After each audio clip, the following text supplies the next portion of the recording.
along your journey. TJ's back there. He's wearing a blue sweatshirt. He will guide you if you get lost. Hopefully you don't get lost. Anyway, this is a fellowship, so if you have a question or comment anytime during the service, raise your hand.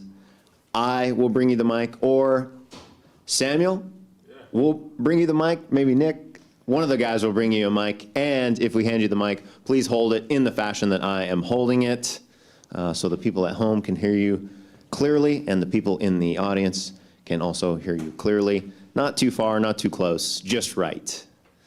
Please check your cell phones right now. Silence the cell phones. Silence the cell phones. Please check. Please check. It's just really awkward when the cell phones go off. I feel uncomfortable. It makes my stomach hurt, in fact. You can't do this to me. Please stop. And if, you know, some of the guys in the back, there's prime real estate in the front if you guys want to move forward. Jesse doesn't bite. I do, but I'll be in the back, so it's not a big deal. If anybody wants to move forward, they can do so. So the lollygaggers who are coming in late, and there will be some, maybe they'll move to the front. Anyways, also no food or drink. It looks like everybody's following the rules on that. You can sit together. Thanks, Jesse. Doesn't it look like the Klan? This is white. My kind of people. A whole bunch of white people in the same row. That's a class meeting. No, I'm saying. But anyways, yeah, no food or drink. I don't think anybody's disobeying those rules before, during, or after. Anyways, that's all for me. Thanks, guys. Happy Sunday. Thank you. Good job, Chris. Thank you. Chris has on new clothes. New shoes, new clothes. He was walking like Hitler in the back office. He was coming in like this.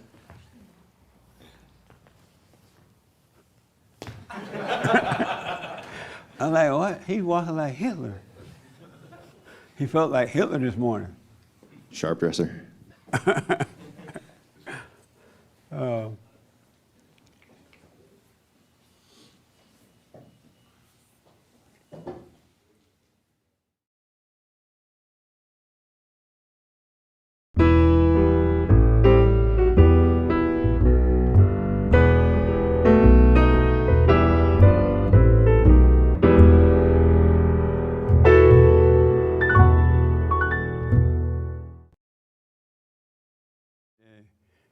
My trainer like, okay, we're going hiking tomorrow.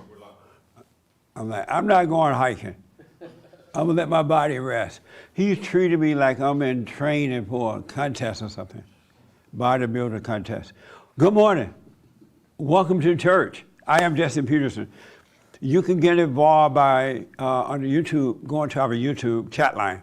And if you have any questions, Hake will take them. And thank you for being with me. Thank you all for being with me. Thank you for coming. Amazing. Any first timers? Oh, nice. The Klansmen. What's your name and where are you from?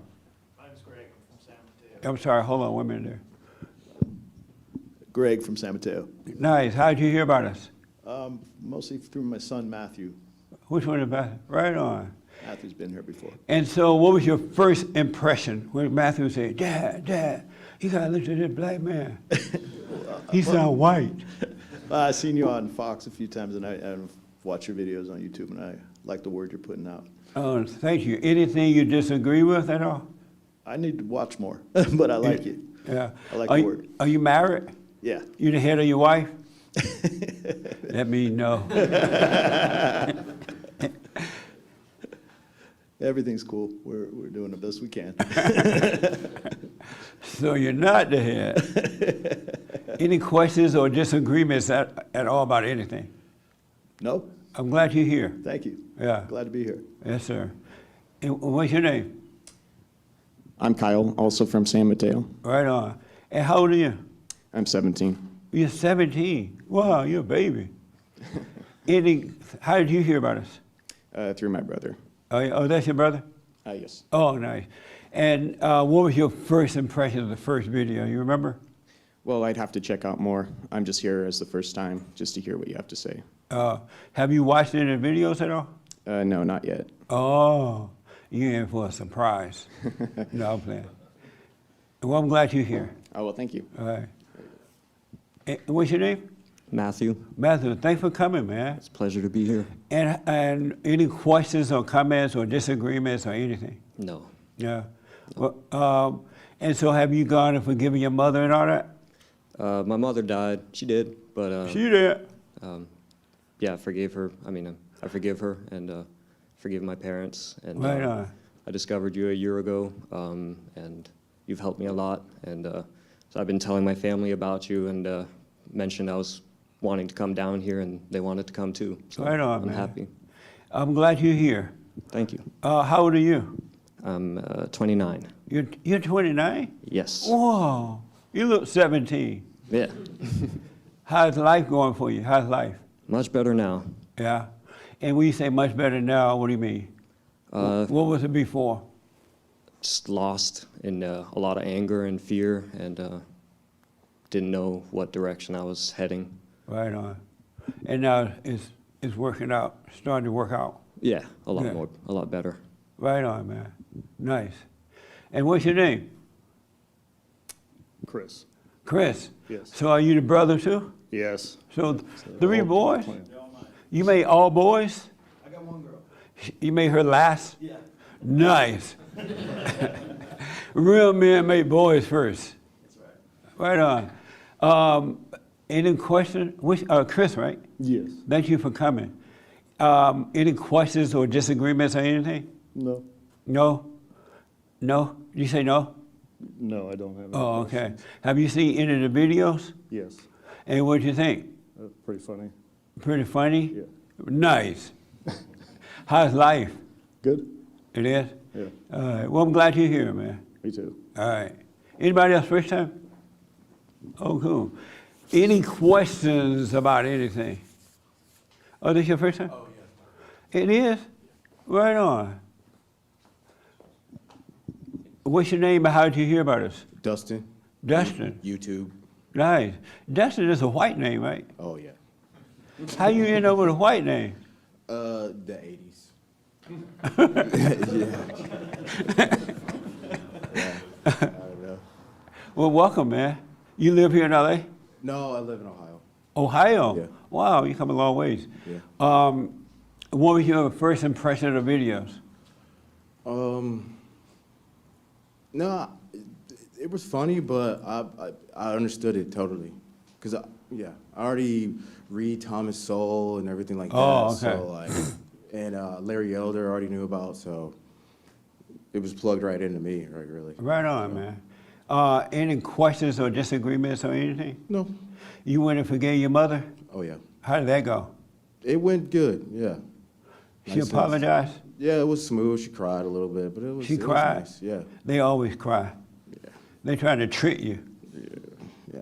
Good, so life is better now? Oh yeah, life is good. Right on. Any questions or anything? No. All right, if you do, let me know, man. You come a long ways. Oh yeah. I'm glad you're here, man. Glad Amazing. to be here. All right. Yeah. Thanks. Any questions? Anybody had a life this week? Oh, good. In the back.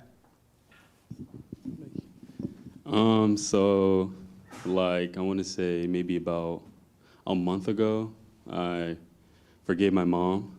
And it's kind of funny because she actually, like, told me, like, you have to forgive me, because we were just talking. And, I was like, you're right, I've been kind of waiting for a while to kind of, because I've been watching your videos for a little while and stuff, and I've been just kind of waiting to just kind of get things off my chest with her and how I feel and stuff like that. And, I told her I forgave her and everything, and, she was just, very loving and kind of thanking me for forgiving her and stuff. And, she was just telling me, like, she didn't really know how to be a parent. She was young, she was, kind of stupid and hanging with the wrong crowd and stuff. And I kind of realized, like, I was talking to my aunt, and she was kind of like the main person that, like, Can you come up here? oh, yeah, sure. Yeah, come on over. You're by yourself. Yeah, come up here. I just Thank you. kind of like was talking to her for a little bit, and we were talking about like my dad and my mom and stuff, and she was kind of the one that raised me more than my mom because she just like worked. My mom worked a lot, trying to support me and stuff. And Your aunt did? no, my mom. She gave me to my aunt basically, and I was with her more than my mom. Oh, okay. Your So- mother gave it to your aunt? Yeah. Oh, okay. And so I just kind of realized like the relationship I had with my mom was like really rocky, you know, Yeah. for like such a long time. And I realized, you know, I kind of liked my aunt more than my mom, Yeah. you know, because I just grew up around her more. I, you know, just was around her a lot more. And so, you know, she was just telling me, you know, thank you for forgiving me, blah, blah, blah. And, you know, she didn't know how to be a mom and stuff, but she told me, like, I haven't forgiven my dad yet. So You have not? No. Why not? Because I was here, like, maybe a month or 2 months ago or something like that. And I asked you about, like, how should I go about forgiving, you know, my mom and my dad. And it's funny that my mom told me to forgive her and stuff like that. Right. But I don't know, it's just my dad, we just, you know, like I said before, we probably don't remember, but like I said before, I wasn't around him a lot as a kid because, Right. you know, he worked a lot too. So it was just like, you know, we didn't really have a good bond. But you lived together. You grew up with him in the Well, home. I was with him and then I was with mom. Oh, I was with okay. him. So it's kind of like back and forth. Oh, so your father and mother wasn't together? No. Oh, I see. Yeah. But you would spend time with him? Yeah. Oh, okay. And so I just realized, you know, that, I mean, it is important to forgive my dad and stuff, but we just, you know, we just had such a bad relationship, you know. It was just, You and your father? yeah, it was just. What's a bad relationship? You used to beat him up? No. You ever fought with him? Once. You hit him? Oh, I didn't hit him. He, you know. You wanted to hit him? I did. So what's a bad relationship with your father? I guess not talking and having like a conversation a lot. Yeah. You know, it was more yelling and physical sometimes. Oh, I see. And I just, you know, he was such, I can't say bad influence, but he just had so many different women in my life, you know what I'm saying? Because so many different marriages, so many different, you know, just, I don't know, just so many different, not background, just that, what am I thinking of? I don't know, just so many different, I don't know, just women in my life that were trying to be my mom. Oh, yeah. Trying to, you know what I'm saying? And so, I don't know, I could never get along with him because we just never had a good conversation, and he would just bring different people around, bad people, you know, around, and stuff like that, so, I don't know, yeah, I did forget my mom, though, I just wanted to say that. And do you want to get closer to your father? Yeah, You want to? You're gonna have to do it if you want to be free. yeah, my aunt, she was telling me, like, you know, and everything just resonated with me. She was just telling me, like, you know, she told my mom that this was gonna happen. You know, I was gonna resent her. I was gonna resent my dad because, you know, it was just, you know, the way I grew up was just bad. And she just had a feeling, you know, she almost knew it. And so it kind of hit me. I was like, you know, you're absolutely right, you know, because I did resent them for a really long time, you know, so. Right. Yeah, I just wanted to say that. To be honest. Are you afraid to face your father? Or you just don't know what to say? Sort both? of.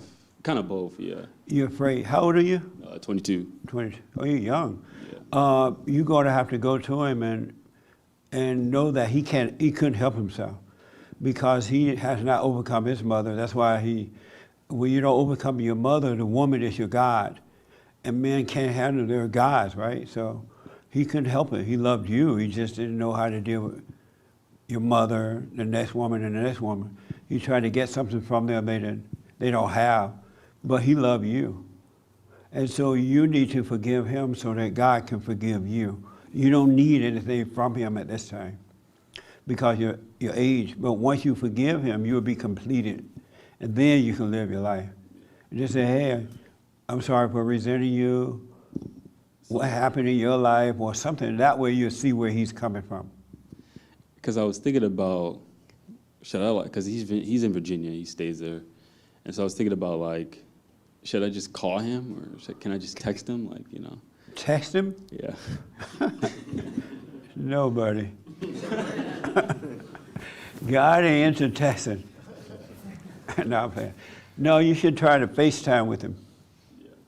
Because you want to be looking at him so you can get your courage back. Are you dating? I was. You got beat up by the woman? Well, That's me, yes. not like beat up, but more like she was just trying to control me like so much. Yeah. And it's kind of really funny how I came across you and like a few other people because we were kind of like, when it came to like the way we viewed life, we were just kind of like almost complete opposite. Like I'm just gonna say it, she was super liberal. She was a liberal? 150%. Yeah. She went to UCLA. 150%. In It's in the political blood. science. Yeah. So it's just, and I didn't get it. You know, she was she's half Chinese and half Filipino, and she came here like maybe 2013 or something like that. And so her mom, she died She did. of like cancer or something like that, and she had a really terrible relationship with her dad, her and her sister. And so once I came across you, and then you talk about the father, how important it is the father to be in the life and stuff like that. And I just realized she was just really always angry. You know, she hadn't overcome her dad or anything like that. So I just realized just like, and about the love, I was watching a video about what you said, like what love is and stuff like that. Yeah. In the beginning stages, like it was fun because, you know, we were having a lot of sex and stuff like that. Oh, you a slut maker. And What a slut maker. It's always good in the beginning. Love is always fun when it's new. and it's only the reason why, and she like asked me like, why didn't you say you loved me for such a long time? And I mean, I loved her, but I didn't like that other side of her. Right. You know, like I didn't love that part, you know, so Yeah. I was just like, that's the reason why I couldn't really say that to her, because she was, when she got mad, you know, and it was just like, wow, you know, this is what I'm with. But, you know, in the beginning, you know, when we were getting to know each other and having a lot of like sex and stuff, it was, you know, good. But then, yeah. But And so how, did you break up with her or she broke up with you? it was kind of just mutual. Oh, okay. So you see how difficult it was in that relationship? Yeah. That's what your father dealing with every woman. And so if you marry that woman, you will end up leaving your kids with her because you can't handle her, and you will end up leaving your children with her, and she would do to you, to your kids what your mother done to you, or even worse. And then the mother would tell them that it's your fault and not hers. It's the same thing. That's why you got to forgive your father. He couldn't help it. But yeah, I just wanted to say that. Yeah. I just got to forget my dad. Are you doing the silent prayer? That means no. I mean, I am. Are you doing it every morning, every night? No.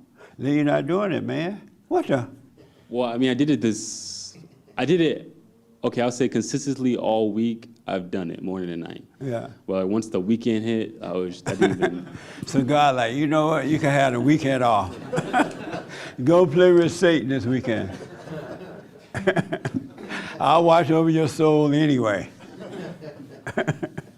Stay with it, and try to FaceTime your father.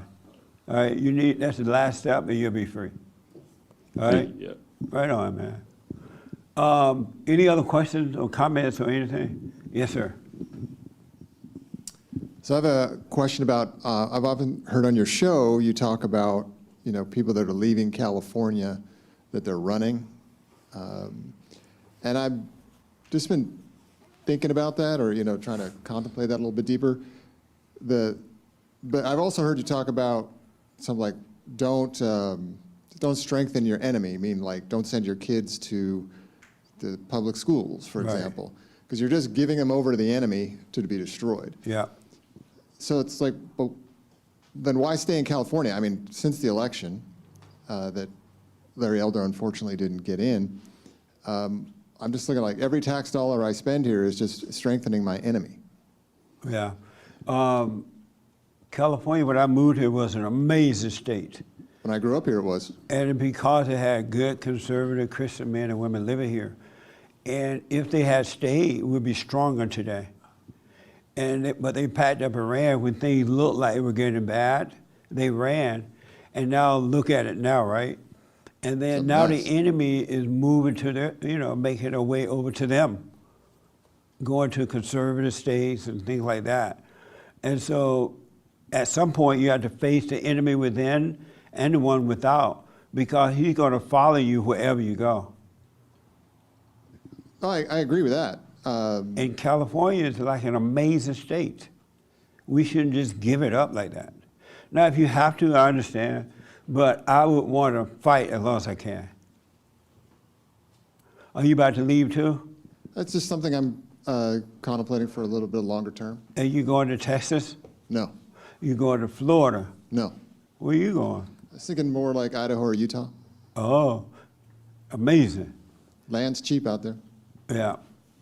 But they're looking at those places too. Oh, they're looking at everywhere. Yeah. The grave is never satisfied. So And the enemy never stops. His job is to destroy.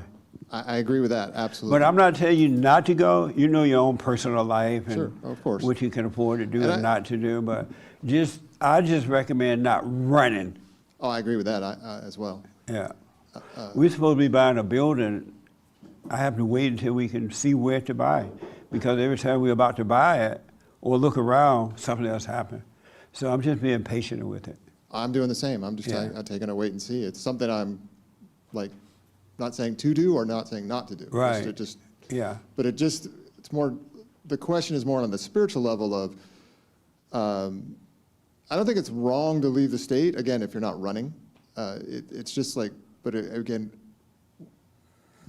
since the election, it's more dawned on me, or at least my point of view, is that California is really going to have to suffer before there's going to be change. I mean, Yeah, like, absolutely. big time suffer. Yes. Because people had the opportunity to make a change when the suffering was, But I think the people may have suffered enough by now. I don't think so. we're going to start seeing a change. From my perspective, I don't see that, but I I hope- hope you're right. Yeah, I hope I am too. Yeah. Yeah. You have a wife and kids? You don't. So if you run, it's just going to be you? No, I'm running by myself. No, but that's a decision you have to make, all right? Any other questions, comment, or anything? I like that painting you gave me. It's amazing. Is it what is it? An unborn baby? No, it's my character from one of my stories. His name is Abram. You what? From one of my stories. His name is Abram. He's based on the like my older brother, which my mom aborted. So that's who that character I based it on. Oh, you aborted baby, your brother? Yeah. Oh, okay. You did a very nice job on that. Oh, thank you. Yeah, very nice. Yeah. Well done. Well, I'm glad to see you too. Yeah, you too. Yeah. Did you have your hand numbers?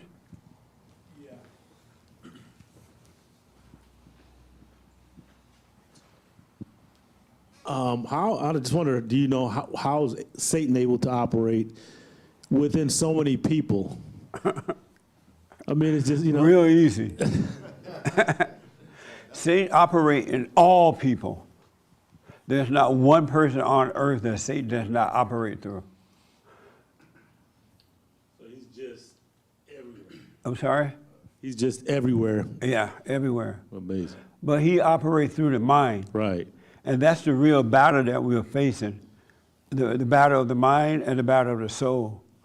And if you don't recognize the Father's voice, then you're going to lose the battle. God said, my children shall know me by my voice, and that my voice is a voiceless voice. But everybody, because we're all born in sin, born through, the woman, we become familiar with Satan's voice first. Well, first we were familiar with God's voice as little kids. You notice how little kids, they just play around, they don't hold grudges, and then the parents get mad about that and slap them. They hate the innocence of the children, and so they make the kids become angry, especially the mother. And the moment the kids become angry, that's when the kids escape into the imagination and start listening to Satan's voice. The real battle, if you really get to know yourself, the real battle is not someone else, even though there is a battle going on between mankind, but the real battle is with you. It's not with anyone else. It's really with you. And that battle is that you believe lies. You believe the thoughts of Satan thinking that they're your own or that they're from God. That's the real, if you ever conquer that, life is amazing. That's why you have to get to know yourself, pray and watch, because the real battle, it's hard for most people to doubt thoughts. Most people don't know and are not convinced yet that all thoughts are all lies all the time about anything. Isn't that amazing? What? All thought, anybody, is there anyone here who is not convinced that all thoughts are all lies all the time about anything? So all of you are convinced of that? So everybody here should be walking on water. What's wrong? Did you know that all thoughts are all lies all the time? I guess so. I'm sorry? Yes. You didn't know that? I've heard that, yep. You've heard that? Yep. Do you believe that? I don't know yet. Have you ever tested your thoughts to see if they were true or not? No. And why not? I don't know. I haven't yet, no. They're going to drive you crazy if you don't get over them soon. They will literally drive you crazy. Yeah, I guess they will. Do you create your own thoughts? No. Where do they come from? I guess the outside world. The outside world? And Yep. what do you mean by that? How you interpret things from the outside. How you interpret from the outside? Yes. And how does that create thoughts? I guess it's how your mind interprets what's going on, and then you memorize what it is. Interesting. You agree with that? The mic, pass the mic behind. You agree with what he's saying? I could understand what he's saying. What is he That's saying? an interesting Yeah. point of view. And what does he say that you understood? That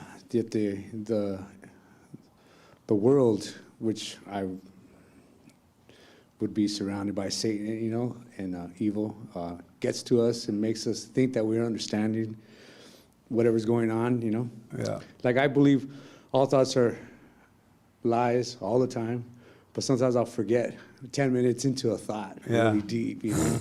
And then at the end, I'm like, whoa, snap out of it, man, you know. Yeah.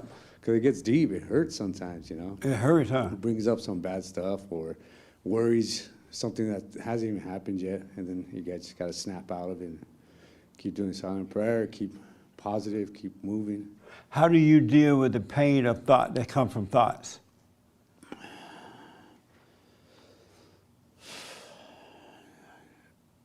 You get high? No.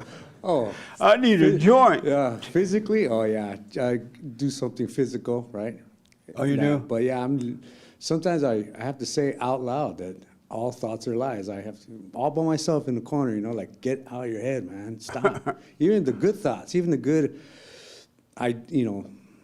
fantasies or whatever. Oh, if I go get this job, oh, if it comes out like this, oh, then what am I talking about? It hasn't even happened yet, you know? I'm not even, Yeah. who am I talking to, you know? Just stuck. Now I'm not focused on what I'm doing, you know? So. Did you know that you were that in your head before you heard me say you need to overcome thought? Had you realized that you were living in your head?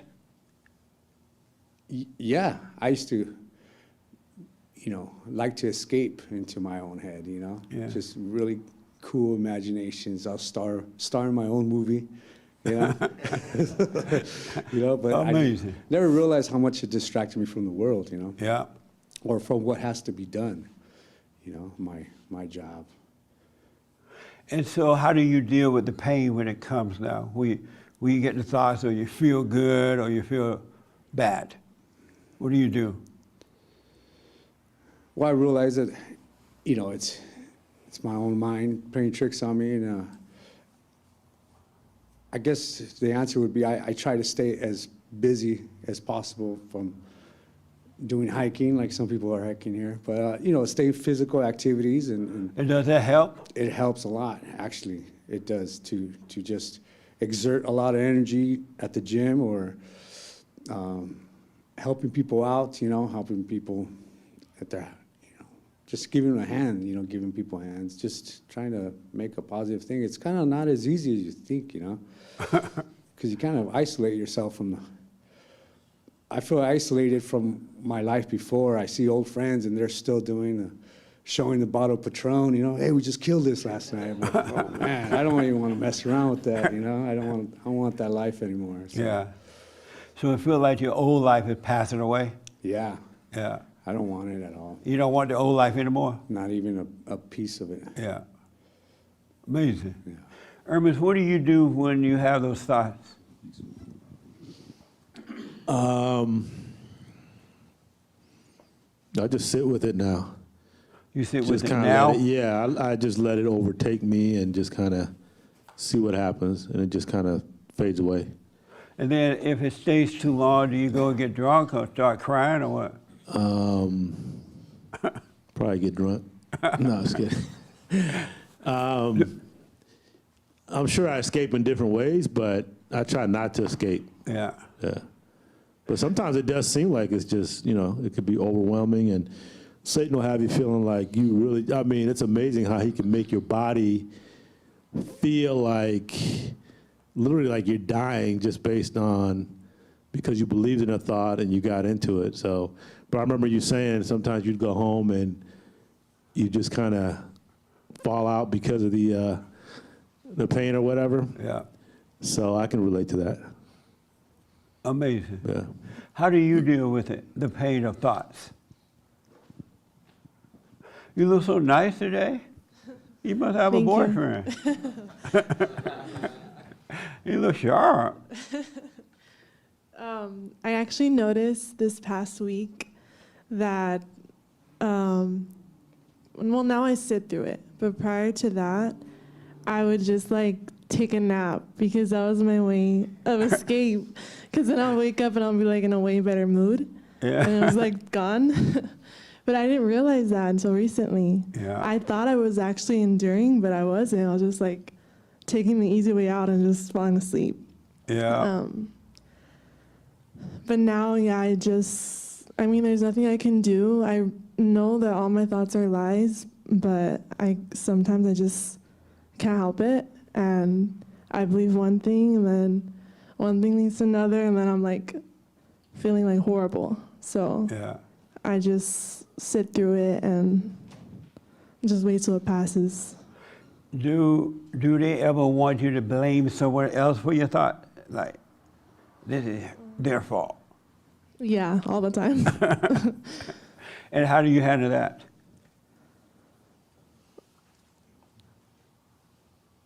I guess I just, like, I keep my eyes on myself. So Yeah. then I end up realizing, like, oh, this is just me. Like, it's nobody else's fault. So, Right on. Are you doing the silent prayer every Yes. morning, every night? yeah. Oh, good. Stay with it. Amazing. You're dealing with that too? With those, how do you handle that?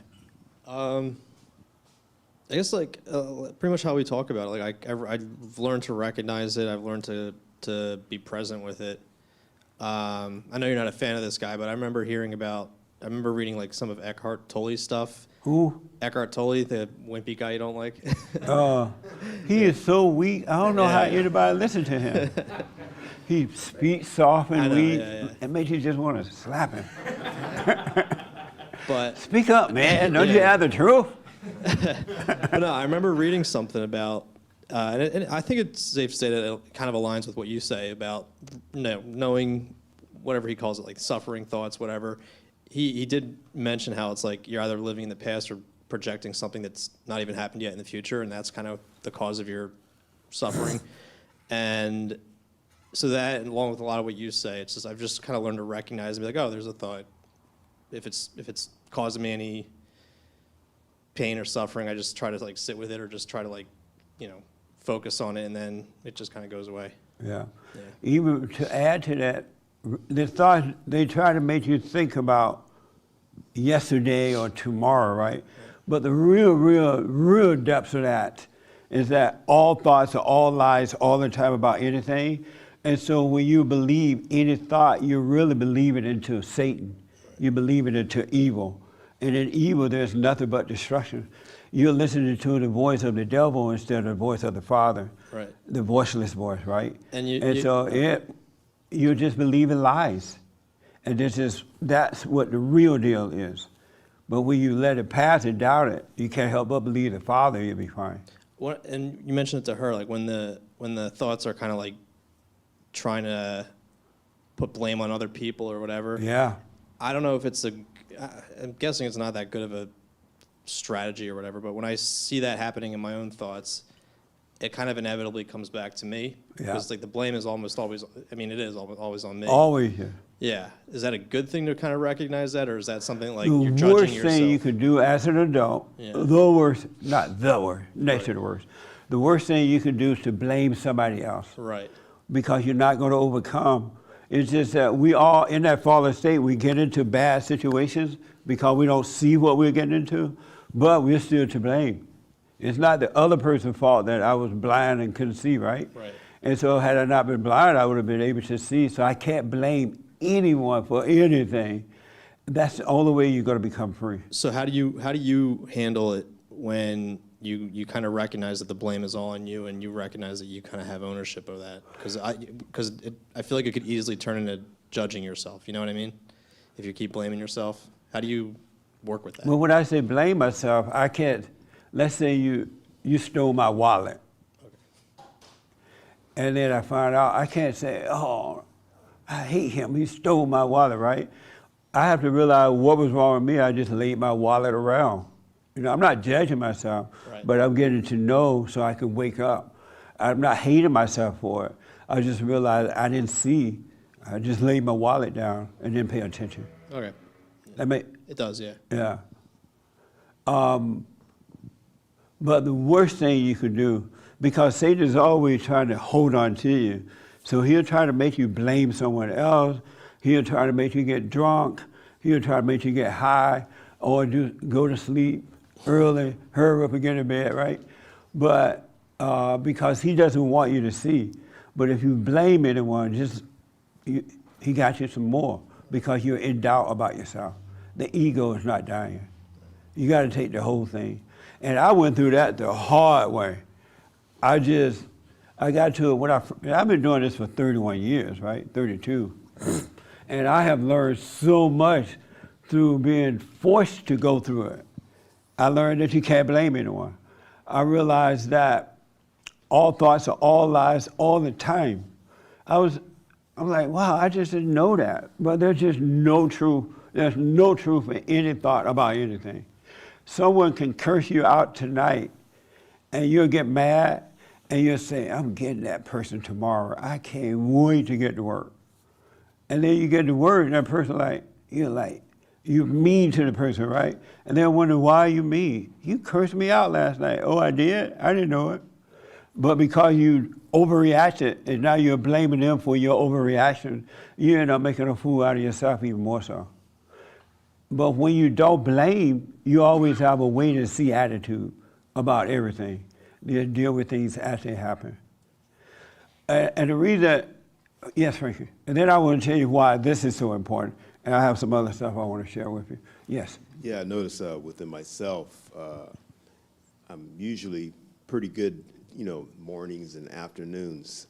But for a while, I've been getting up at 2 o'clock in the morning, every morning, and just bombarded with thoughts. And I know what warfare is like now. It's war. And it could be on any subject, but things that matter to you the most is what it's about. And try to kill you with those thoughts. And so the hardest part is enduring. And sometimes I've had to pray, the Lord's Prayer or the Psalms for it to back off a little bit. But it could be intense. For me, 2 o'clock in the morning, can't sleep. Amazing. So. I sleep like a virgin every night.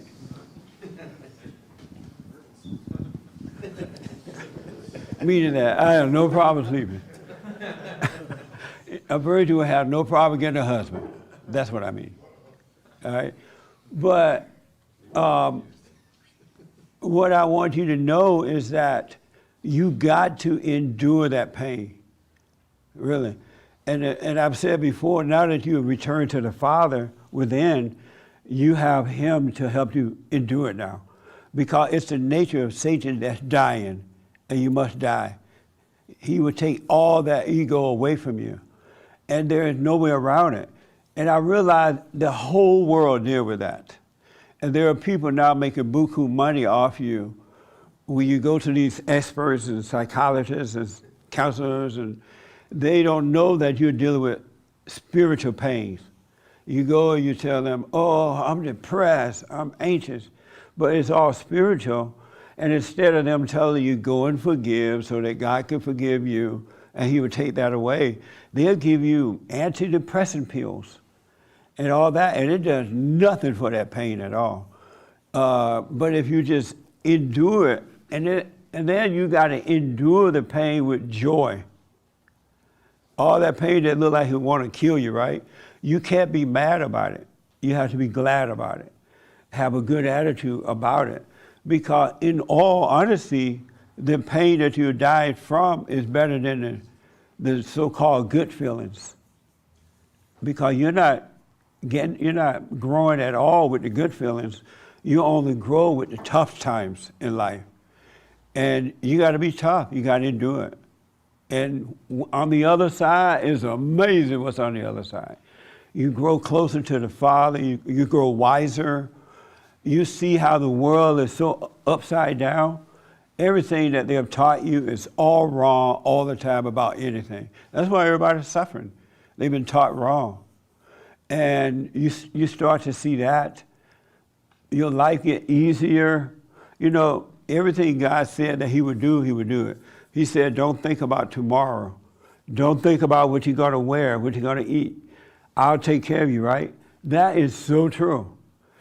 He would take care of you. He just wants you to become His son or daughter again, return to Him, and He'll provide for you. He'll make a way for you. He'll work things out for you. If you want to be married and have a family, the right man or the right woman will be in your life. It'll happen. He will take care of you, but you got to overcome that pain of Satan. And you got to stop drinking and doing pot and all that to escape the pain. There is no way around it. You got to endure the pain. And you will see that the Father is with you. But you got to endure the pain. There's no way around it. I'm a witness to it. There's no way around it. And in all honesty, in the fake world out there, you don't have any friends. You don't have real family members. They may be your blood family, but they're not your real family. It's all fake. The world is all fake all the time about anything. That's why when you wake up, like you were saying, you feel alone, you know, your past is behind you now. Because when you're of the world, when you're of Satan, you can identify with the world. But when you start to overcome it, that world starts to fade away, and now you're coming back to yourself again, as you were when you were a little kid. And you can find yourself being alone and no problem. You can enjoy yourself with or without people. You find yourself not needed as much. And people going crazy, right? Like they're worried about the vaccine shot now, right? People are tripping out. Oh, I'm gonna lose my job. They told me I have to take it by January or whatever. And people are freaking out as though they have already lost their job. And their overreaction makes you do some other crazy things. You turn yourself into the enemy. I'm ready for my shot. And they're like, oh, I forgot about you. But when you're with the Father, you cannot overreact. You cannot overreact. So before I go any further with this, I have two questions. Did anybody hear us talking about success on the radio this week? Anybody hear that? Okay, 2 people heard it. The rest of you did not hear, right? Am I right? It's okay that this is a fellowship. Y'all want some coffee? Did not hear it. How many successful people we have here? No successful people. Everybody broke. One person. Don't be afraid. You're successful, you don't want to say. You almost raise your hand. I'm not about to ask for money or anything. We just had this discussion about success. You're successful? What kind of success are you talking? That's what I'm about to get to. So everybody know you're successful? Did you hear the show? Oh, you did not? Okay. You're not successful? And I just reject that word altogether. That's why I'm not raising my hand. Oh, you're all holy. I just reject the word. No, I'm playing. Okay. What does success mean to you?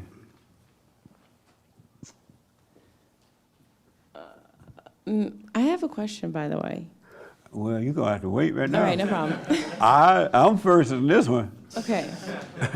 I would say, I don't know, being one with God and not listening to thoughts and being in the present moment is That's what success. success is? Yep. Oh. What's your question? If Eve never listened to Satan, would we not have to have this burden of the mind? No. We would? No. If Eve had not listened to Satan, we would not be going through this mess. Yeah, it's crazy. Because when Adam and his father had a relationship, it was a voiceless voice. They just communicated without words. In the same way God would communicate with us when we turn to him without words. But because Eve listened to Satan, words came about. And Adam believed her. Isn't that What a something? mess. What a Yeah. mess, huh? Every time the man listens to the woman, he will suffer. Every time you listen to the woman, you're going to suffer. Sorry, guys. Why do you think guys are suffering so much? They listen to the woman. Have you ever listened to the woman? Is that your question for me? Yep. Oh, okay. Grab the mic. Take the mic behind you. Yeah, I have. And did you suffer? A lot, yeah. See, how old are you? I'm 30. You're 30? I'm 30, yeah. You 30? I'm 30. What the? I don't look like it. No. Yeah. What happened? I don't know. I asked myself the same question. This your first time here? It is. Any question about anything? No, not at the moment. How did you hear about us? I believe it was through Get a Job. Oh, yeah. That'll do it. Are you from LA? No, I'm from Kansas. You're from Kansas? Yeah, but I was Amazing. born here in California. Oh, okay. Well, if you have any question, welcome, all right? You have any question, let me know. All right, What does appreciate it. success mean to you? Well, from what I heard was have a lot of money. But Right. I'm not really sure. And are you trying to get a lot of money? I do. You, you do try to get a lot of money? Yeah, Is it working? Well, now that I've been hearing from you, I've been trying to better myself. Right on. Yeah. Did you go and forgive your mother? I did that yesterday. You did it yesterday? Yes. So how did it go? It went well. I was ready for that battle. What did she say? She denied everything. I told her, I was telling her that I'm sorry for hating her, and I forgive her for her turning me against my father. Like, she took that away from me when I was a child. Yeah. Like, I wish I was closer to my father, and I didn't have that. I hated my dad. Amazing. Yeah, she made me seem like he was a bad father. Yeah. But his actions didn't match up to what she was saying. Yeah. But it took me a while for me to see that. So I had to go forgive her. I couldn't live life, hating my father. Do you live with your mother? No, I have my own good. place. Yeah. Oh, good. And have you gone to your father yet? I have, yes. And how'd that go? It went amazing. Yeah. Yeah. Nice, man. Yeah. I love my father a lot. I wish I was closer to him. All as a kid. children, men and women, boys and girls, love their fathers. They yearn for their fathers. And fathers love their kids, too. It's just that the women hate the fathers. Right. The mothers hate the Yeah. fathers. Yeah, my mother hates my father to this day. She hates To him. this day. Yeah. Like she can't hear his name or I can't mention him. She just hates him. Yeah. And she doesn't hold herself accountable for anything. She hasn't done anything. She's a victim. Uh-huh. Yeah, she The hasn't done anything hardest wrong. thing in the world for women to do, the hardest thing, they would kill the husband, they would kill the kids, they would kill the cat, the dogs, they'll burn the house down before they admit that they're wrong. That's right. It's the hardest thing in the world. And it drives everybody crazy because everybody knows that she's wrong, but she won't admit it. Isn't that amazing? Yeah, it is, yes. Do you know why that is? I mean, from my mother's side, I mean, she didn't have a father. She didn't have a father growing up. Yeah. And I believe that a father is very important in the family, a strong father. So, I mean, that's what I believe. Like, she treated my father with no respect. There was no love in it. Yeah. Because she didn't have a strong father to guide her. So. Amazing. Well, I'm glad are you doing the silent prayer? Yes, it took me a while. I listened to you for 3 years. I wouldn't do it, but I got tired of just suffering, so I'm doing it day and night. Good. Your suffering brought you to it. Yeah. Nice. Well, stay with it, man. You're going to walk on water eventually. I hope so. All right? And I'm glad you're here. Thank you. Holly,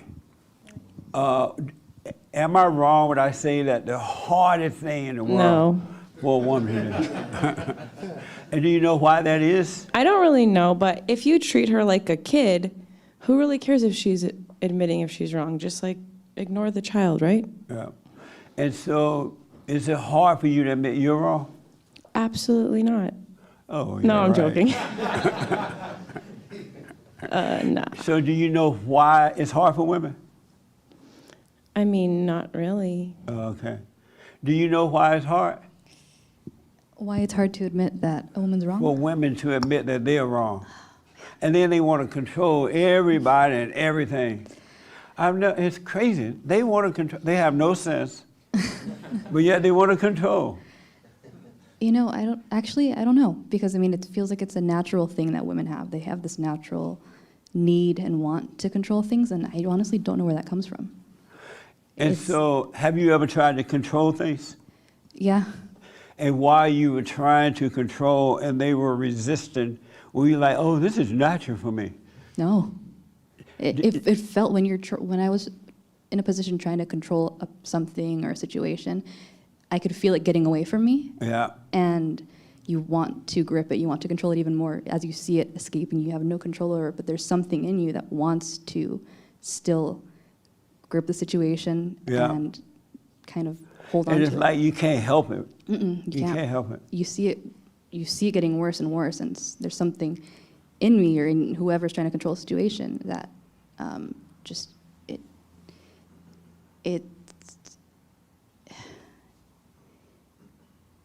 you just want it.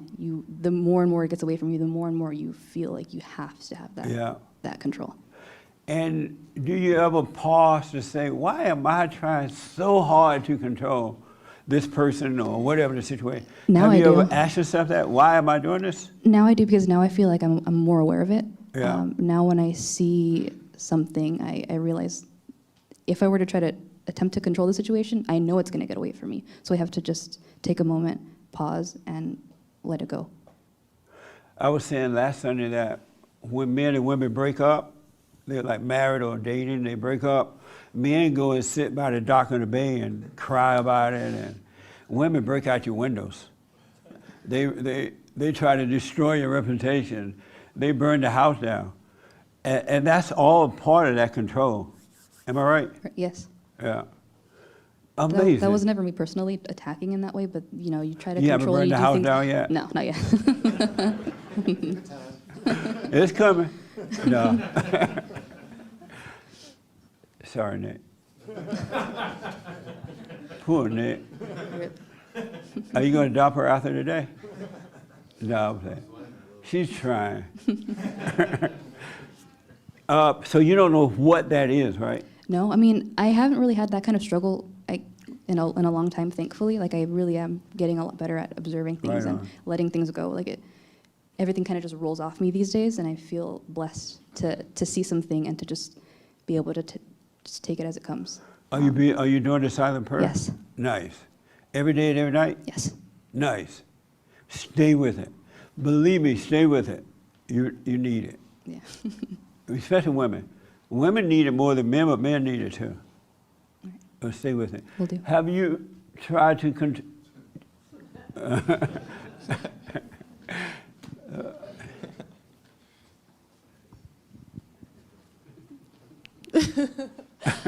that means yes. Have you ever tried to, and you wonder, why am I so, why don't I just let go? Why am I trying to make this happen? I think it's like in my nature to do that, but I am aware of it, like when it happens. It's in your nature? Yeah. What does that mean?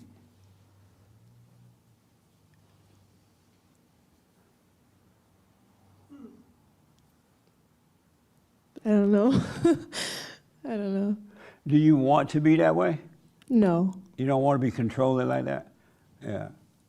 Well, you're doing the silent prayer? Huh? Yeah. Every day and every night? Mhm. Oh, okay. I'll tell you in a minute how to overcome it. Yes, sir.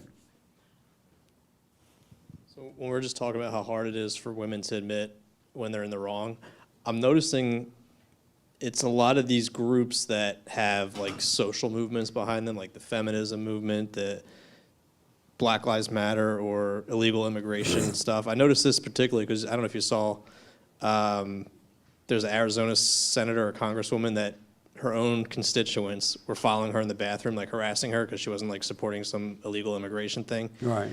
And I'm noticing like how entitled these groups get, even though they're doing something blatantly wrong or illegal. And it's sort of like the same pattern every single time with whatever the group is. It's the same mentality. And I noticed it, majorly now with these feminism movements. So all this support, all these like, organizations that get behind these women, they'll make it so like nothing they do is ever wrong, even though there's certain things that like they're blatantly obviously in the wrong. They'll fight to the death to like make sure that they're still in the right, or at least not get persecuted or not get blamed for anything. Yeah. So I'm noticing the same mentality with every group that has this particular movement behind them. They have the same exact mentality. Nothing they do is ever wrong. So, absolutely. just an observation. That's deep. Mm-hmm. Yes, ma'am.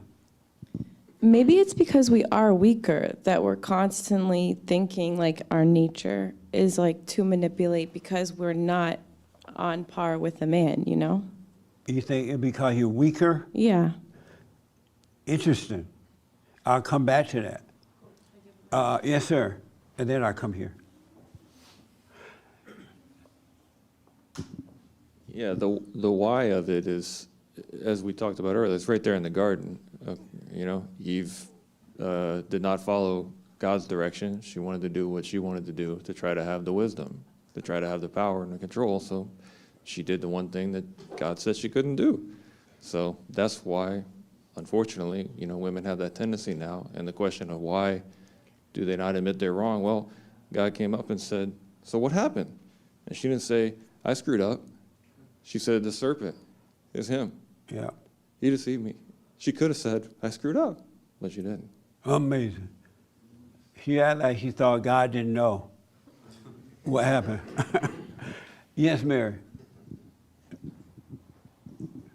Well, women are constantly trying to usurp the power of the man.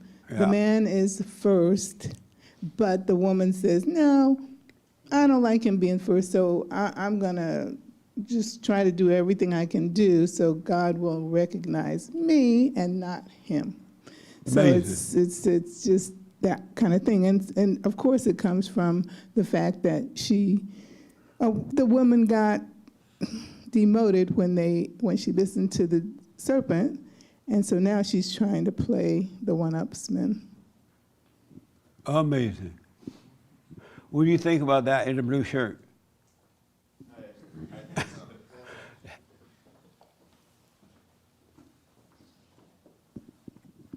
was interesting to hear all the different perspectives on that. I'm undecided on it at the moment. I might figure that out in the future. Did you know that women love to control things? I guess. Have you ever dated? Oh, what? Have you dated? Not yet, no. Oh, no wonder you don't know about this, huh? You better be glad you hear this now, because they're worse today than ever. The reason for it is because Satan is the woman's God. Satan is her daddy. And so the women have Satan nature. And they are representatives of Satan. And Satan is using them to destroy the soul of the man. Because the woman came from Satan and the man is from God, right? And so these two spirits, and it's not the woman's fault, it's that nature that's in her, passed down from Eve all the way through all women, to the girls and the boys. And so Satan, the woman's nature is the nature of Satan. It's evil, pure evil. And most women don't know that that's what's working through them. Because how do you know this is a spirit that made a home in me, right? It's in your body and feel like it's you. But it's really his nature. And that nature is evil. There is no love in it. It's all evil all the time. And for the man, the woman is his God. Because when Adam believed Eve, the woman became the God, right? And so men are subject to the woman. And because we're all born through the woman, that nature we all have to deal with. But it's not the woman herself, but it's the spirit. Just like the spirit of the woman that make a home in the man, it's the spirit of Satan that have a home, made a home in her. And he's making her do that. It feels like in her because in the body, he's working her mind. And he's like, get him, kill him.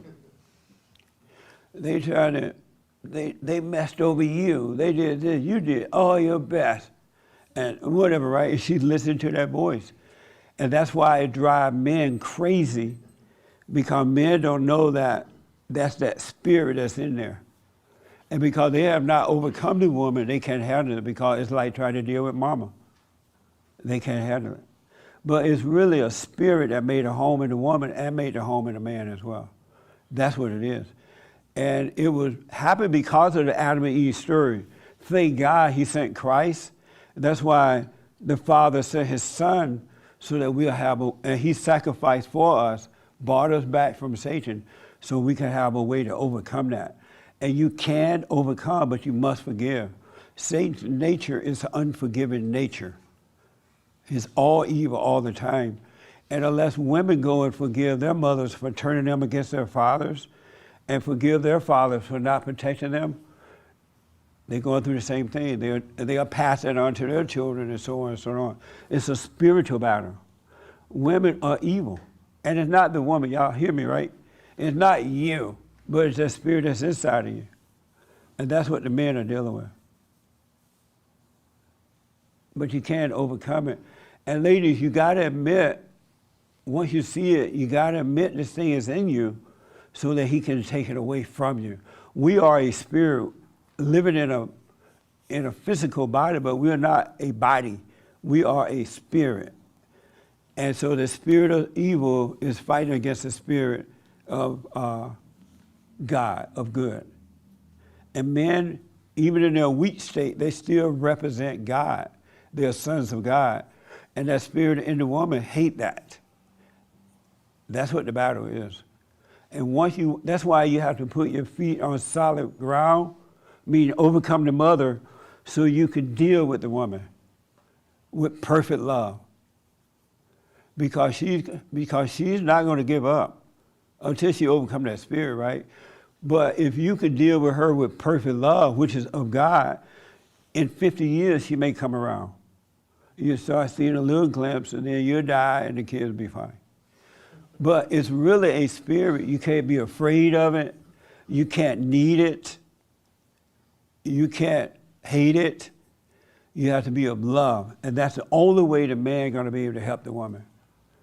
And ladies, you got to face it too, in case you don't get a man, a righteous man, so that you could overcome it yourself. God would take it away from you. But it's not the woman, but we're dealing with evil. When we deal with women, we're dealing with evil. That's why it's so hard for the woman to admit she's wrong. That's why it's so hard for her to let go. Men, we got it bad because we have that mother's nature until we overcome it, right? And we listen to the voice of the devil too and make us do things that are crazy. Just imagine what the women must be dealing with. Because Satan is the daddy of them. Satan at least is not our daddy, right? So just imagine what it must be for the woman. Isn't that amazing? Anybody disagree with that? We're fellowshipping, so yes. Listen, we're fellowshipping, so let's argue, we can fight and everything. Yes. I don't know if we technically hate the man. I think we just hate weakness because we're weak. And so when we see weakness in a man, we're like, wait, what? That's like our leader. And we literally just want to be led. I don't know if that's like Christ in me saying that, and I actually want you to tell me if it is. Like no, wanting. the woman hate the man. But we don't hate our dad. And again, it's not her that's hating him, but it's the spirit of Satan, which hate God. Anyway, he had to war with God, so he hate God, right? And so Eve was trying to steal the soul of the man because he is the son of God. And so Eve will hate that spirit in the man. So subconsciously, I hate men. If you have not overcome and returned to the Father, then you do. Got it. And the more educated they are, the worse they are. If you watch some of these news and look at these congresswomen and these reporters, they are pure evil. Pure evil. I was watching one this morning, and I'm like, this lady, look at her. I wish I could get in there.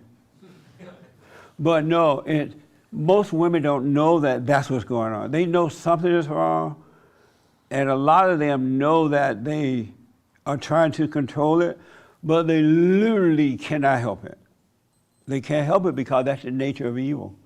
And that's why they need men to be right so that he can point the way and deal with her with perfect love so she can go through what she got to go through and overcome it. But why would a man ever be with a woman? If you want to have a family. Oh, right, yeah. That's it. That's crazy. If you don't want to have children, there's no reason to get married. Zero reason. If you say, oh, I don't want to be lonely. What's wrong with you that you're lonely? That should be, why am I lonely? You know what I'm saying? If you're back with the Father, you're not going to be lonely. You have perfect love, and there's nothing but joy and perfect love for men and women. So I see a bunch of hands. Holly, you disagree with that? Any part of it? No. Oh, okay. Have you gone and forgiven your parents? Yes. You have? Yes. And so are you over all your little evil stuff? Apparently not. Why you say Definitely that? not. Yeah, pretty much. What? Wait, what was the question? I'm distracted. No, I asked you were you over all your evil stuff. You said no, so I believe it. Yes. And I'm telling you, and then I come to you. I remember I saw your hand. Okay, yes. How do you know if you've overcome it or not? Oh, good question. You're going to find yourself not overreacting to things as much anymore. You're going to find yourself not giving into the thoughts anymore, because what happened is when you return to the Father, you're going to grow away from the darkness.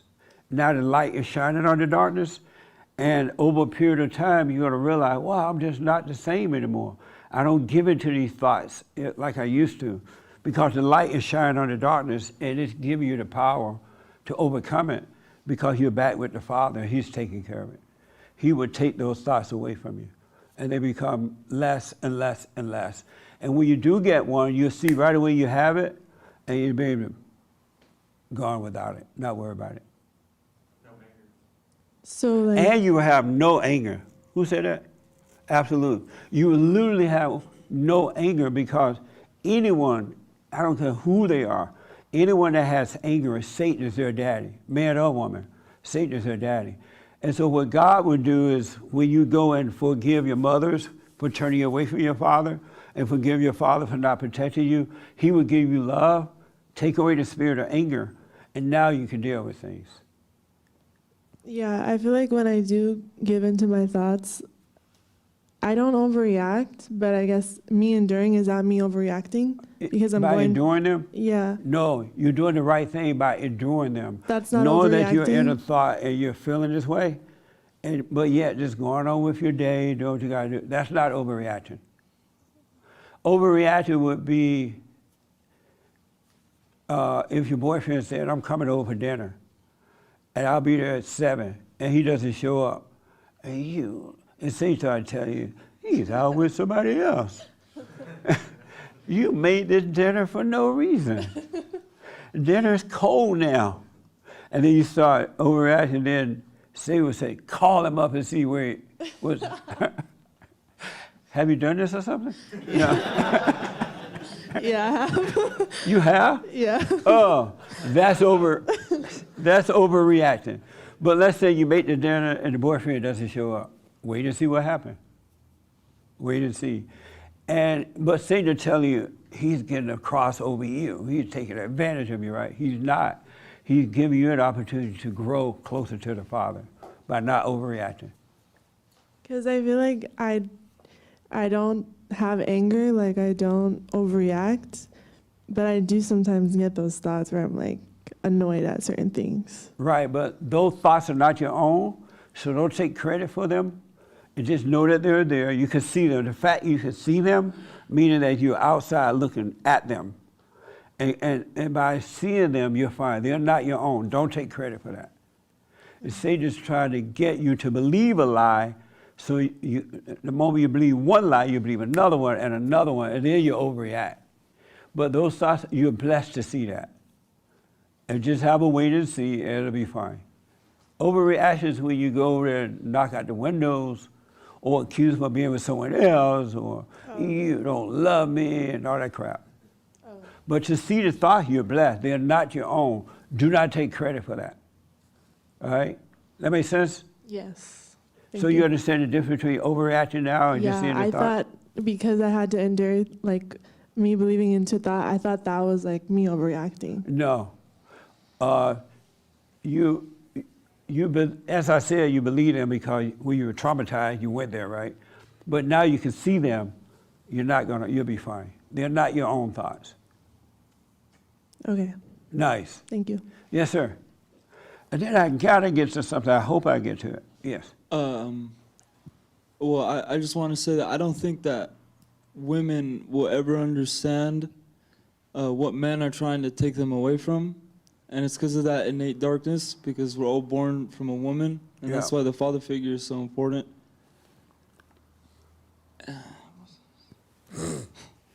And I feel like since these women have a darkness and then they have, so that means that they have a manipulator in them, and that's why they have impatience and resentment, which are just two words that mean hate. It's all it is. Yeah. And so, I mean, from what I've seen, men always have light in them no matter what, and women can have a sweetness in them, but that sweetness can be evil, and you can't allow that to overcome you.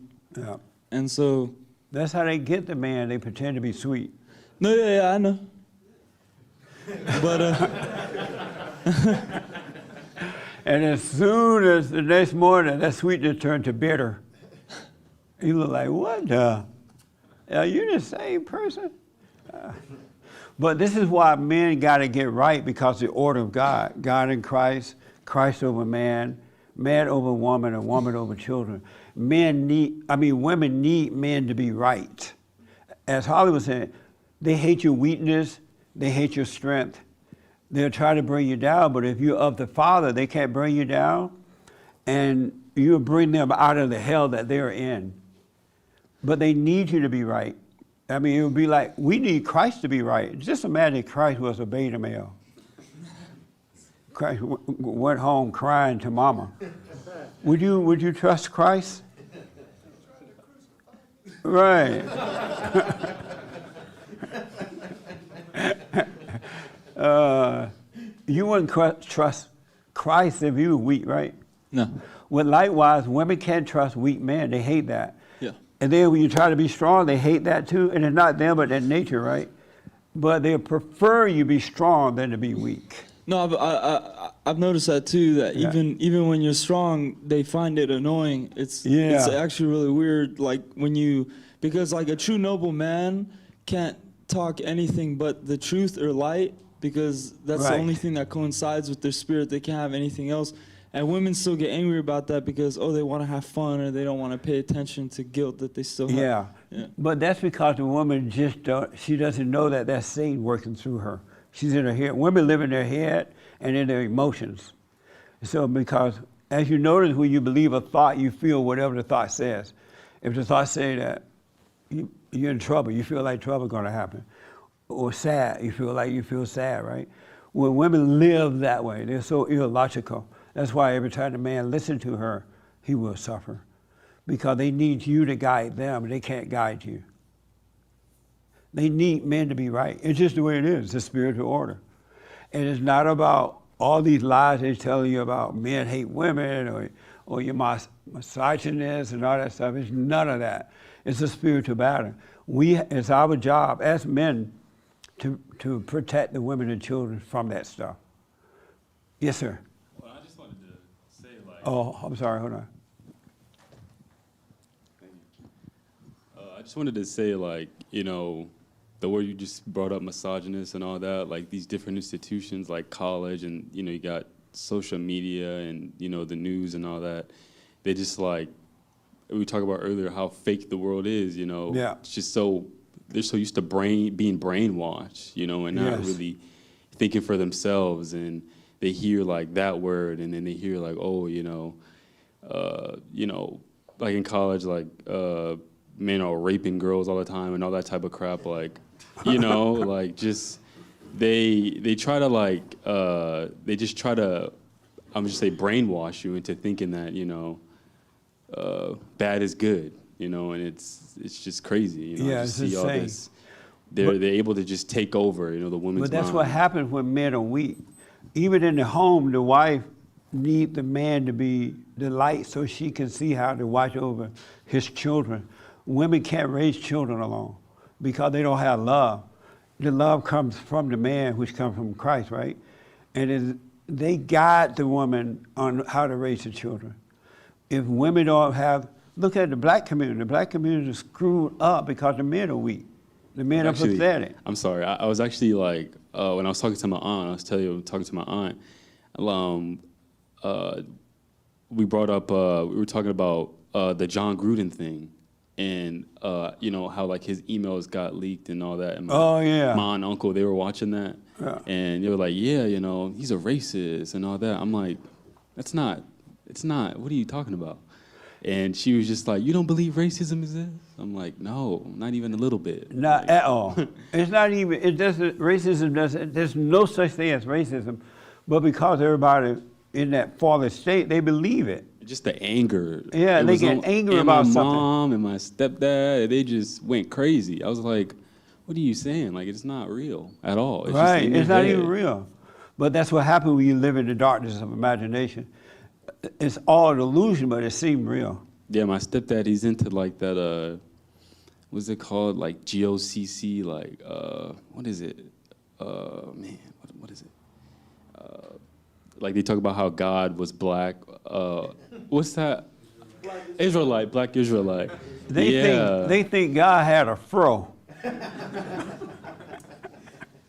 God didn't have a fro. And after like we had that conversation, he started sending me a bunch of stuff from, the Israelites and all that. I told him like I used to believe in all that, but once like I realized, and kind of thought for myself and like had my own kind of spiritual breakthrough, just like none of that stuff is real, It's just not trying real. to control. So yeah, I just wanted to say that. If human beings were to return to the Father, we could have paradise on earth just like that. It'd be all over it. Everything would be at peace if they return to the Father. And that's what the issue is. There was something I want to say. Oh, speaking of the guy that they found his email, there was this black guy on ESPN or something? Was it Randy Moss? Who was it? The one with the It was beard? Randy Moss that cried. Yeah. Randy Moss? Ask Nick. The one that cried is Randy Moss. Randy Moss. Did you see him crying? I was like, what? Are you serious? Like and they were going. I was thinking about it, like, but when he first started playing football and stuff like that, he, in college, he got kicked out for smoking weed and kicked out for fighting people and all that type of stuff. And they gave him chance after chance after chance. And Yeah. he got to the NFL, and I was like, what? Like, how That's the guy that was crying? Yeah. He was crying because somebody called somebody else a name. 10 years ago. Yeah. I can't, he was like, what's wrong? This white woman like, what's wrong, baby? Even the white woman, she was like crying and stuff like that. I was like, how fake? A big old grown man crying because someone else called someone else a name 10 years ago. Why are you crying? I just couldn't help it. I was like, and then the woman started crying. I would have stopped right then. I was like, I'm sorry. But I can't believe that.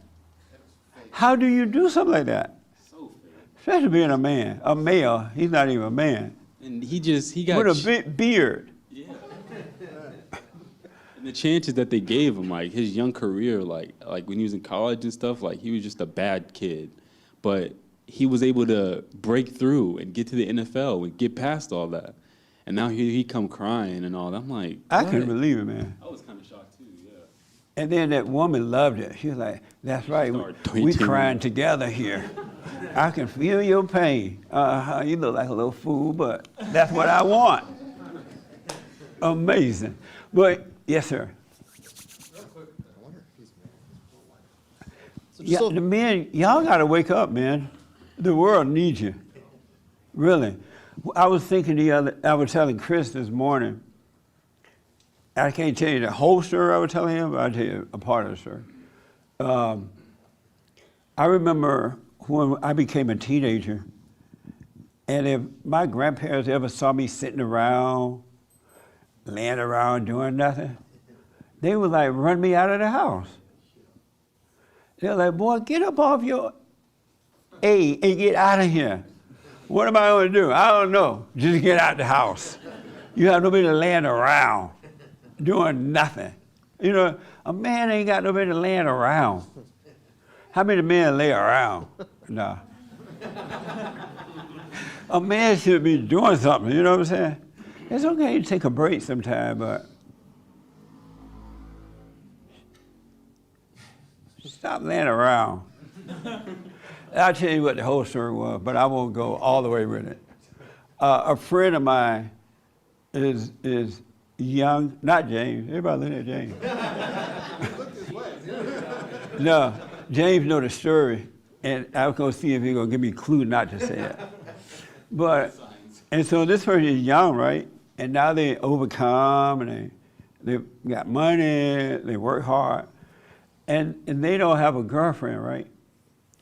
And so I saw them one day, and they were like, just sitting around on a nice sunny afternoon.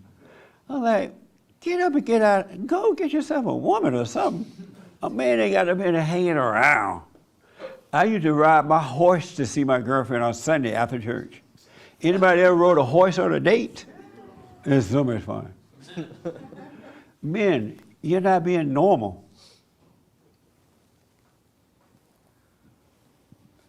What?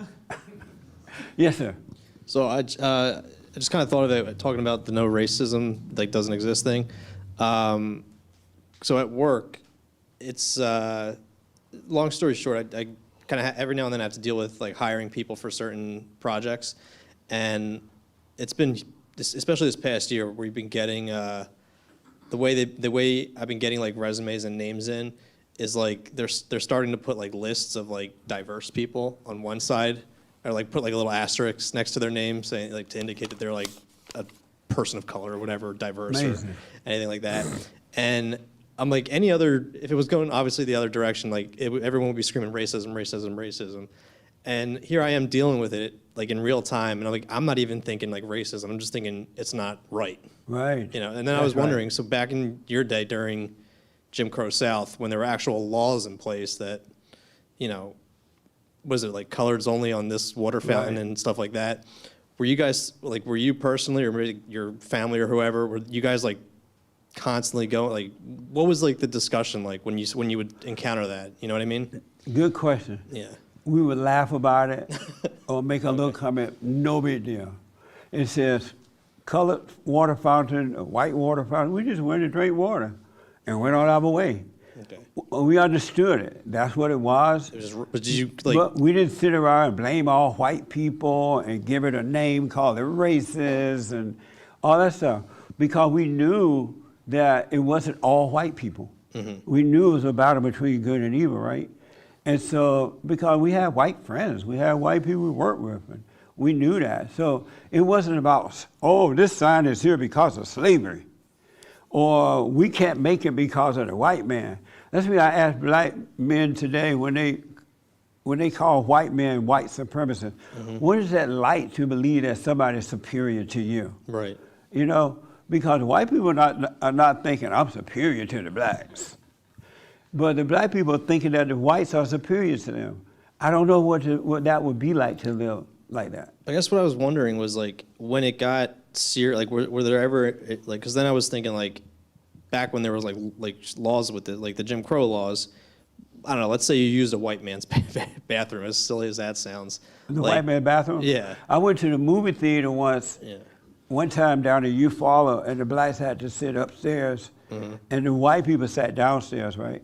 We couldn't sit together. But as a teenager, I was fine with that. Right. Because I had better seats. And so I didn't really think much about it. And my parents and grandparents, they were not going on and on about it either. But was there like any discussion of like, this is wrong? You know, like not even just racism. Like, would you guys ever like talk about like, oh, this is actually kind of wrong. Like, it shouldn't be like this.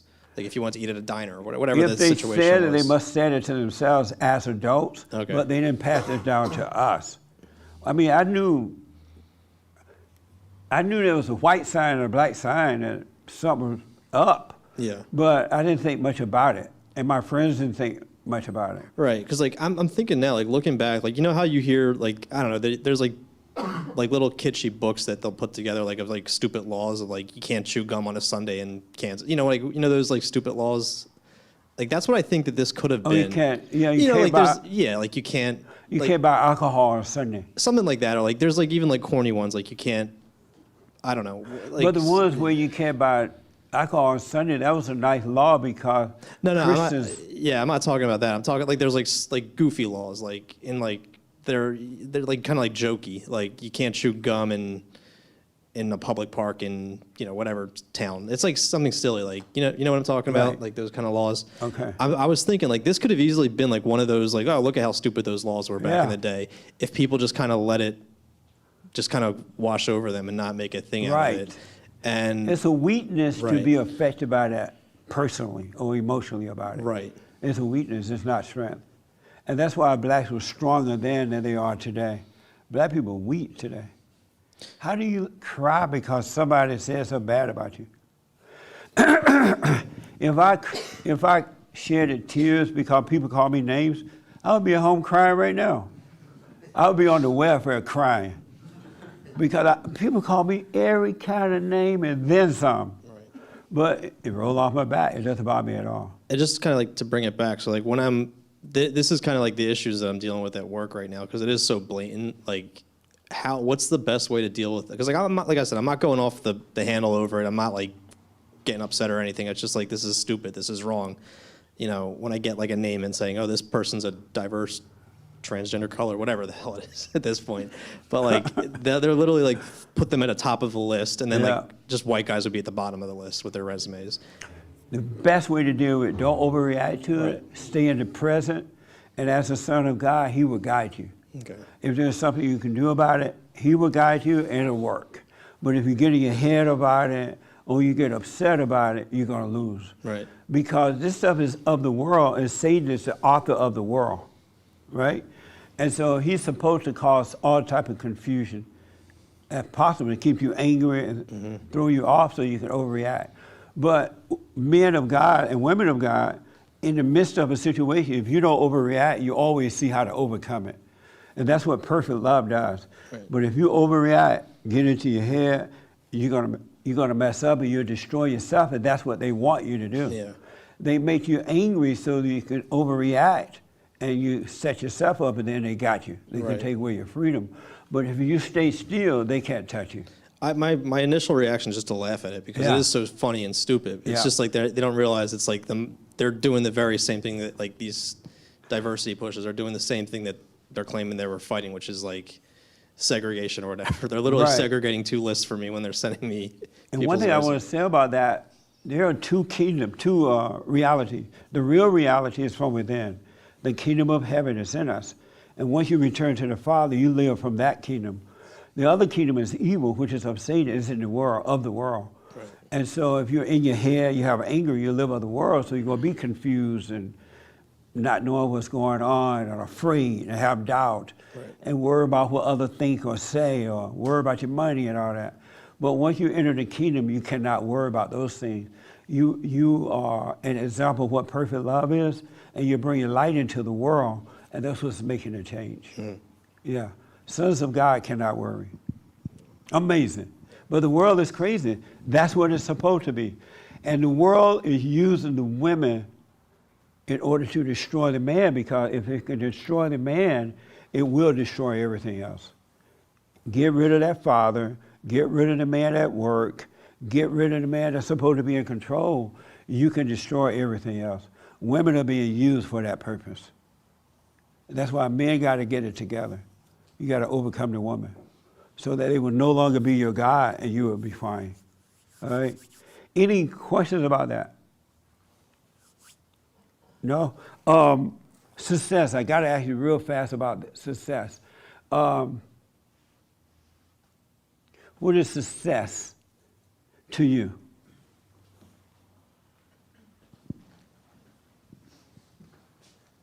In a gray shirt, yes. Well, I was thinking about it the other night. I was eating dinner with my wife and kids, and everybody was just peaceful, and we were having a good conversation. And I thought, because I heard your radio thing, or at least Oh, part you of heard it? Not the whole thing. I just heard a bit at the beginning of it. About the success? Yeah. Okay. But I don't remember much, actually. I was at work. Whatever. I was working, listening. But I thought, like, that is success. For me, that was success. It didn't used to be. It used to be all these things, making money and all these things. But success was just like that quiet moment where everybody was, we were just talking and it was peaceful. And I was like, you know what? This is actually success. It's not all the other things I thought it was. Amazing. So that was cool. What is success to you? I think success is perfect peace, like wholeness, courage, like no doubt, no fear. Yeah. Like when I forgiven my parents, any inkling of fear or doubt in myself just disappeared.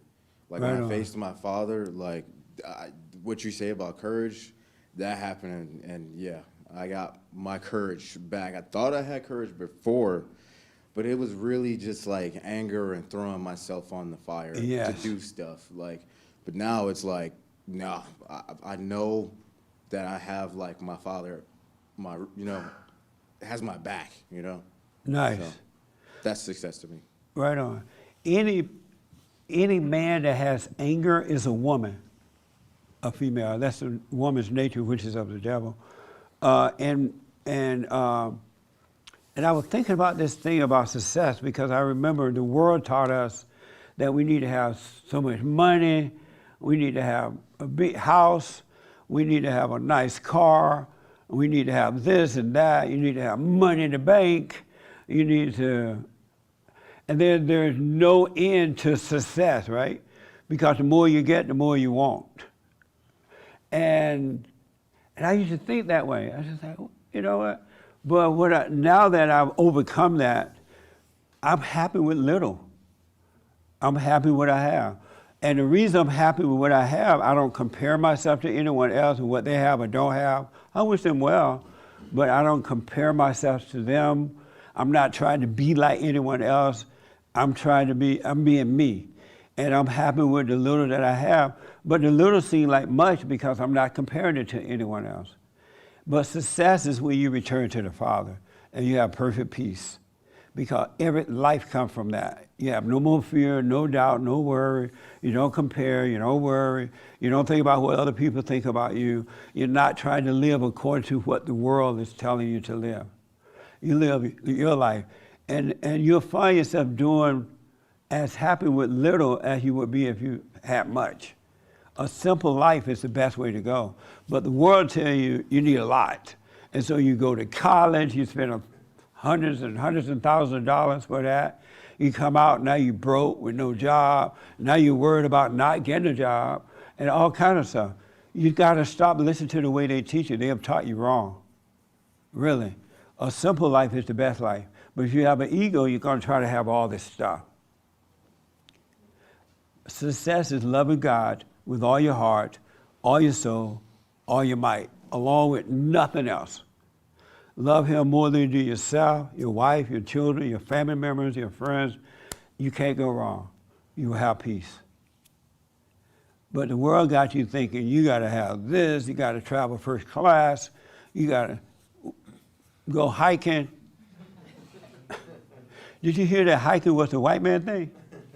Now they got to have, they got to have diversity in hiking. You know that's crazy. Black people don't even want to go hiking. And they don't want to swim. But we need diversity in hiking. And the people go for it. That's some of the dumbest stuff I ever heard. How you going to put diversity in hiking when the people don't want to go hiking? I went hiking the other day, it was so white. All these white people, all these dogs. White people love dogs.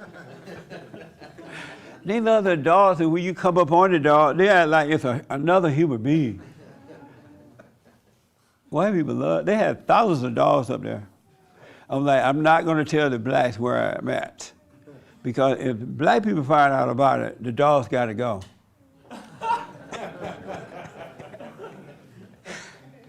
But you got to overcome the world, guys and ladies. You got to overcome the world. And again, that spirit that's in the woman is not her. But it's a spirit, it's literally an evil spirit that made a home in her, started with Eve. But the Father sent his Son, and you can overcome it. And when the women overcome it, if they do get married and have children, they won't pass that spirit down to the children. They'll pass the spirit of love, which is of God. But you must be born. He will take that spirit away. We are spirits, and we are dealing with spirits. We're not dealing with individuals. It's the thing that's in the individual. All right? So smoke on it. You smoke pot in the blue shirt. How about you? Not since October 1st. Last week. Amazing. All that stuff will fall away when you have peace. It really will. Oh, last thing I want to tell you. Oh, the biblical question. What's the biblical question? Do most black people love God and love their neighbors as themselves? Do most black people love God and love their neighbor as themselves? Let me ask the young man sitting in the corduroy jacket there. Or the jean jacket. Do most black people love God with all their heart, soul, and might, and their neighbor as themselves? I don't know. I'm sorry? I don't know. You don't know? No. Do you live in America? Yes. Where you live? You don't know for real? I don't know most black people. The ones you know. I have no idea. Do you know one? Yes. Does that one love God with all their heart, soul, and might? I don't know. I never talked to them about it. Oh. Are you a Christian? No. Oh, no wonder. No, I'm playing. Are you an atheist? Yes. You're an atheist? Yes. What is that like to be an atheist? That's fine. Yeah.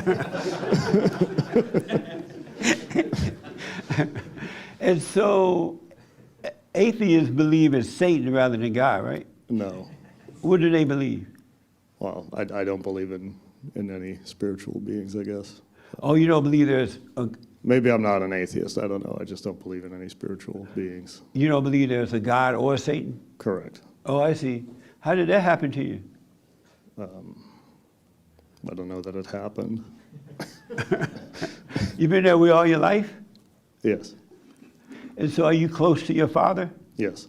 Have you always been close to him? Yes. So is he an atheist too? No. Well, what happened to you? I don't know. Does he know you're atheist? Yes. Wow. I wish you well, man. Thanks. And, do you have love? Yes. Where do you get your values from? I don't know, the world, I guess. From the world? Yeah. You get your values from the world? Yeah. And what are those values? I try to do the right thing. Do you do the right thing? I try to, yes. Do you do the right thing? Yes. You do the right thing? Mostly. You do the right thing. Well, I make mistakes, I trip up, but I try to do the right thing. So any questions for me based on what you've heard already? No. No? All right. Good. Right here, I'm going to ask a black guy. Do black people love God with all their heart, soul, and might, along with nothing else? Most black people, no. not all? No. No. And why do you say no? I mean, you could just look at the decline of the culture, like the music, like the no shame, like the no love, like when they consider like somebody that wronged them, or I mean, it's just written all over the so-called culture. Like, Okay. The culture is basically heartless. Like the streets, the culture, all that stuff, it has no heart, no love whatsoever. Amazing. So. And what do you say? Do black people love God with all their heart? No, most, not all, but most. Do most black people love God with all I their hope heart? so. That's all I know. You hope so? I hope so. I hope ain't gonna get it. So you don't know? I guess I don't know either. Well, no wonder. No. You don't, how old are you? I'm going to be 58. Are you a Pretty Christian? soon. Yes. And you don't know if most, not all, but most black people love God or not. I know a lot that do. You do? Yeah. And what makes you think they do? I can hear them and I can see them and we talk and that's about it. Oh, okay. But I can't, speak for everybody. Okay. Amazing. The reason I like asking white people this question because I know they're afraid to say. You're going to be diverse if you say that. Yes, sir. Let me tell you the one in the gray sweater, and then I'll tell you. Do most black people love God with all their heart, soul, and might, along with nothing else, and their neighbor as themselves? First thing that came to my mind, I didn't hear the question is this from last week? Yeah. Oh yeah, I didn't hear it until just now. First thing that came to my mind was just thinking about black on black crime. It's just through the roof and has been for a very long time, and nobody wants to talk about that. And that's absolute pure evidence that there's no love there. Yeah. And it's unfortunate. And Absolutely. That's not loving their neighbors, and that's obviously not loving God. Yes, sir. Raymond, you wanted to respond to that? That's why you had your hand? Yes, I do. Okay. What comes down to whether most black love God and their neighbor themselves, I would have to say no. And why you say no? Because if they did, they wouldn't know how to swallow their pride. If they were able to do that, they wouldn't bother passing the buck on everybody else but themselves. Yeah. Okay. I say no as well. And what made me think of this, I forgot what made me think of it, but when I was growing up, we grew up under the Jim Crow law and all that kind of stuff. When I say under, meaning that it existed. But because most black people had love back then, they were not blaming people for their lives. They didn't think white people were superior to them. They didn't, as you asked me about the signs, the color sign, those signs were there, but the blacks knew at that time they were there because it was done by the Democratic Party. And most black people were Republicans at that time. And they knew that the Democrats didn't want them in the Democratic Party. And so they started the Republican Party. Some blacks and whites did.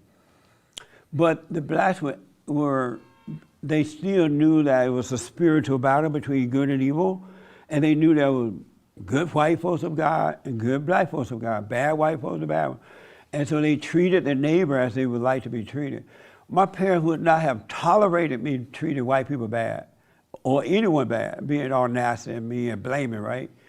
And so, as you were saying, that the crime, the fact that they are blaming other people for the lack of character in their lives, it indicates that they don't know God. Because if they knew God, if they had returned to the Father, they would not be blaming. They would know it's a spiritual battle. And that no one can stop you, especially in this country, where you love what's right with all your heart, soul, and might. No one can stop you. You're going to have your life, no matter what they think or say. And I want black people to know this, because it's not about material things at all. It's not about racism, no such thing. Those are words to distract you from the truth. It's spiritual. It's either good or evil, right or wrong. And so I want black people to know this, because things are going out of control for them. While they think things are getting better, they are getting worse. And just because people won't tell you the truth, that doesn't mean you're getting better in your life. I would encourage all people to examine themselves so they can overcome this spiritual battle between good and evil, whether you believe it or not. And I've noticed that all people who have not returned to the Father have a bad relationship with their earthly father. They've been turned away from their earthly fathers. And if you don't love your earthly father, you cannot love God. If he's not the right kind of man for you to look up to or respect him, at least love him, don't be angry, you can't love God. So you got to return to the Father. I was thinking about life the other day, over the weekend. I remember as a kid, I wanted to be a son of God. I wanted to know, I had read in the Bible that if you're a son of God, you should have peace. You should have an amazing life, right?